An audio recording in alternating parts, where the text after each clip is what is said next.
आखिर कदों तक मावां दे पुत औरतां दे सुहाग अते बच्चियां दे सिर तो उन्हां दे पिता दा साया उठदा रहेगा अते नौजवान चढ़दे रहणगे चिट्टे दी भेट। इस तरह का ही एक मामला मोगा तो सामने आया है, जिथे एक नौजवान की चिट्टे की ओवरडोज कारण तड़फ तड़फ के जान चली गई। जानकारी मुताबिक सुखजिंदर सिंह शिंदा उम्र तकरीबन 36 साल पुत्र मुखत्यार सिंह पिंड शाहबुकर तहसील जीरा जिला फिरोजपुर का रहने वाला सी, पर वो हुण पिछले कुछ समय तो परिवार समेत मोगा विच बस्ती गोविंदगढ़ विखे किराए ते रह रहा सी। मृतक दे एक बेटा सुपनप्रीत सिंह उम्र तकरीबन 13 साल, दो बेटियां, वड्डी बेटी कमलप्रीत कौर 18 साल, दूजी बेटी वीरपाल कौर 16 साल की है अते पत्नी का नाम मनजीत कौर है। मृतक की पत्नी मनजीत कौर अते बेटी ने जानकारी दिंदियां दस्सिया कि मृतक कोल हुण एक मरला भी जमीन नहीं है, जो 5 किले जमीन सी सारी दी सारी चिट्टे दे भेट चढ़ गई। इत्थों तक कि परिवार दे रहण वास्ते घर की जगह भी चिट्टे दे राही वेच के खा लई। हुण परिवार ते मृतक किराए दे मकान विच मोगा विखे रह रहे सन ਅਤੇ ਮਨਜੀਤ ਕੌਰ खुद एक निजी सेंटर ਵਿੱਚ ਝਾੜੂ ਪੋਚਾ करके घर का गुजारा चला रही सी ते बच्चों ਨੂੰ पढ़ा रही सी। मृतक की पत्नी मनजीत कौर ने सरकार तो मांग की है कि नशा वेचण वालिਆਂ ਤੇ तुरंत कार्रवाई होनी चाहिए है, ताकि इन्हां दे वांग होर लोकां दे घर बर्बाद ना होण। मनजीत कौर ने प्रशासन तो मांग की है कि उस दियां जवान बच्चियां का ना तो कोई सहारा है ते ना ही कोई कमाई का साधन ते ना ही सिर ते छत है।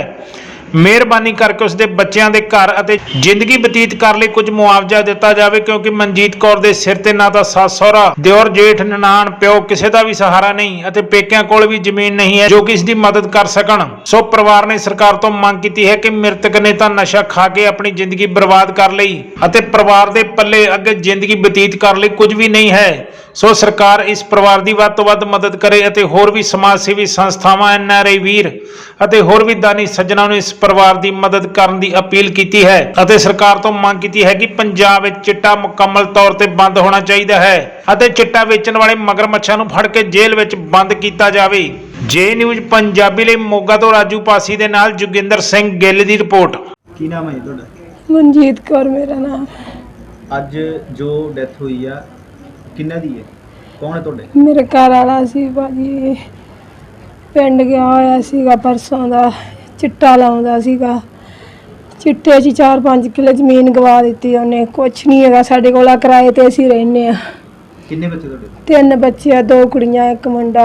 कोई इंदा भैन भरा नहीं, कोई इंदा मां नहीं, कोई प्यो नहीं, कल्ला ही सीगा, कोई सहारा नहीं है मेरा, कुछ नहीं है मेरे कोल। आया पिंडों आया कल, साधा वाली बस्ती च लैंदा सी चिट्टा, उत्थे चला गया, पैसे भी लै गया 500 रुपया, पता नहीं उत्थों लिया कुछ खादा पीता की कीता ने, टीके लाउंदा सीगा। आया तो आके आंदा मेरा साह औखा, मैनू हस्पताल लै जाओ। हस्पताल भी लैके गए हैं, बस अद्धे घंटे के विच मुक गया भरावा, कुछ नहीं पल्ले हैगा मेरे। मैं तो आईलैट सेंटर च काम करदी हाँ, सवेरे 8:30 जानी, 5 बजे घरे आउणी, झाड़ू पोचा लाउणी, उत्थे चाह पानी बनाउणी, अपने बच्चे पालदी हाँ, कुछ नहीं पल्ले हैगा। भाई भैन होर उन्हां दे कोई नहीं हैगा उनका भाई भैन, कल्ला ही सीगा। भैन हैगी सी मर गई, माँ प्यो भी मर गया ही, कल्ला ही सीगा। हुण सरकार तो की मांग चाहुंदे हो? मांग चाहनी है कि मेरी सहूलत होनी चाहिए है, कोई मैनू घर बार दे देन, बच्चों को अद्धा घर च लैके बह जा। किराए ते मैं की करूँगी, बच्चे पालूंगी, किराया भरूंगी, की करूँगी दसो, बच्चों को खवाऊंगी।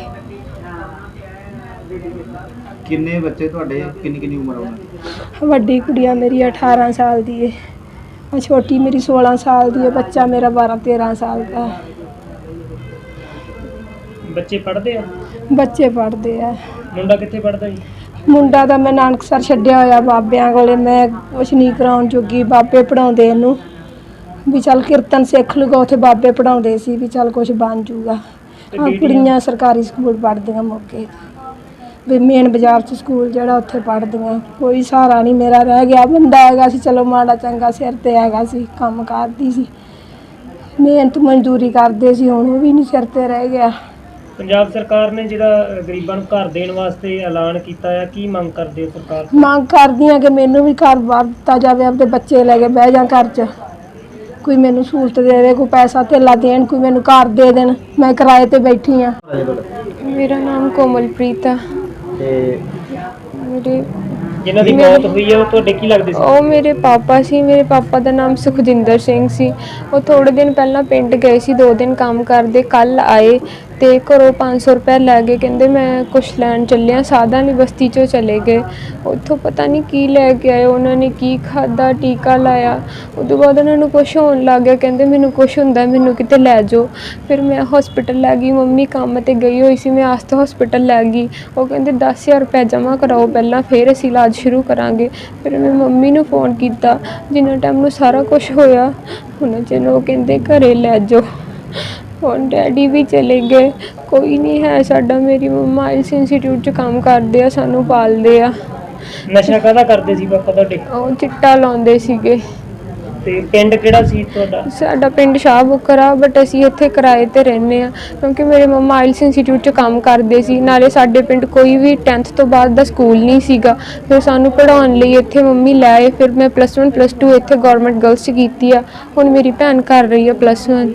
ਘਰ ਦਾ ਗੁਜ਼ਾਰਾ ਕਿਵੇਂ ਚੱਲਦਾ ਤੁਹਾਡੇ? ਬਹੁਤ ਮੁਸ਼ਕਿਲ ਨਾਲ ਚੱਲਦਾ। ਮੇਰੇ ਮੰਮਾ ਇਕੱਲੇ ਕਮਾਉਣ ਵਾਲੇ ਆ, ਅਸੀਂ ਇਹ 5 ਜਾਣੇ ਖਾਣ ਵਾਲੇ ਸੀ। ਸਾਡਾ ਕਿਰਾਇਆ ਵੀ ਭਰਦੇ ਆ, ਸਾਡਾ ਰਹਿਣ ਸਹਿਣ, ਰੋਟੀ ਪਾਣੀ। ਕੀ ਕੰਮ ਕਰਦੇ? ਮੇਰੇ ਮੰਮਾ ਤਾਂ ਉੱਥੇ ਸਵੀਪਰ ਹੀ ਆ, ਚਾਹ ਪਾਣੀ ਬਣਾਉਂਦੇ ਆ, ਝਾੜੂ ਪੋਚਾ ਲਾਉਂਦੇ ਆ। ਥੋੜੀ ਜਿਹੀ ਤਨਖਾਹ, ਬੜੀ ਮੁਸ਼ਕਿਲ ਨਾਲ ਗੁਜ਼ਾਰਾ ਹੁੰਦਾ ਉਹਦੇ ਵਿੱਚ। ਤੁਹਾਡੇ ਕੋਲ ਜ਼ਮੀਨ ਹੈ ਨਹੀਂ ਕਿ ਕੁਛ ਵੀ ਜ਼ਮੀਨ ਨਹੀਂ, ਸਾਰੀ ਮੇਰੇ ਡੈਡੀ ਨੇ ਚਿੱਟੇ ਵਿੱਚ ਵੇਚਤੀ। ਘਰ ਵੀ ਵੇਚਤਾ, 4-5 ਕਿੱਲੇ ਜ਼ਮੀਨ, ਜੋ ਵੀ ਪੈਸੇ, ਗੱਡੀਆਂ, ਸਾਰਾ ਕੁਝ ਵੇਚਤਾ, ਕੁਛ ਨਹੀਂ ਰਿਹਾ। ਸਰਕਾਰ ਤੋਂ ਕੀ ਮੰਗ ਕਰਦੇ ਹੋ? ਕਿ ਵੱਧ ਤੋਂ ਵੱਧ ਸਾਡੀ ਹੈਲਪ ਕੀਤੀ ਜਾਵੇ, ਸਾਡੇ ਵੀ ਤਿੰਨਾਂ ਵਿੱਚੋਂ ਕਿਸੇ ਨੂੰ ਇੱਕ ਗਵਰਨਮੈਂਟ ਜੌਬ ਦਿੱਤੀ ਜਾਵੇ, ਤੇ ਬਾਕੀ ਜਿੰਨੀ ਵੱਧ ਤੋਂ ਵੱਧ ਹੈਲਪ ਹੋ ਸਕਦੀ ਹੈ। ਬਾਕੀ ਉਹਨਾਂ ਦੇ ਖਿਲਾਫ ਕੋਈ ਵੀ ਕੁਛ ਕੀਤਾ ਜਾਵੇ, ਕਿ ਜਿਹੜਾ ਕਿ ਕੋਈ ਹੋਰ ਜਵਾਕ ਅਨਾਥ ਨਾ ਹੋਣ, ਜਿਵੇਂ ਅਸੀਂ ਹੋ ਗਏ ਹਾਂ। ਕੁਛ ਵੀ ਕੀਤਾ ਜਾਵੇ।